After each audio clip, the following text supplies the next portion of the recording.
પોતાના અનેક અરમાનો સાથે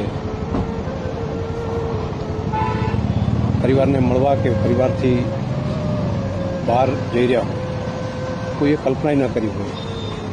મૂકવા આવવાવાળા જે પરિવારના સભ્યો હોય એમને ખબર પણ ના હોય કે આ એમની વિદેશ જવાની વિદાય એ એમની જીવનની કાયમી વિદાય બની જશે.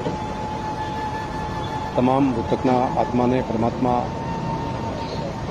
ચીર શાંતિ આપે, તેમના પરિવારજનો ઉપર આવી પડેલી આ આફત સહન કરવાની પ્રભુ શક્તિ આપે એવી પ્રાર્થના આપે. માન્ય વિજયભાઈ એ માત્ર એક મુખ્યમંત્રી તરીકે જ કામગીરી યાદ કરે એવું નહીં, પૂરું જીવન બીજાના ભલા માટે જીવ્યા. કટોકટી કાળથી કરી બાલ્યાવસ્થાથી કરીને જીવન પર્યંત સૌના ભલા માટે જીવ્યા. સંગઠનમાં મહામંત્રી તરીકે કામ કરવાનો મને મોકો મળ્યો.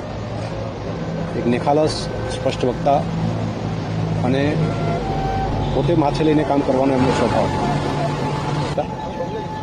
પોતાનો જન્મદિવસ આવે એ પણ એમણે લોકોની વચ્ચે, પૂરગ્રસ્ત લોકોની વચ્ચે પરિવાર સાથે ત્યાં મનાવ્યો હતો. એટલે પ્રજા પ્રત્યેની સંવેદના એમના હૃદયની અંદર હતી. જીવન પરોપકાર માટેનું જીવન.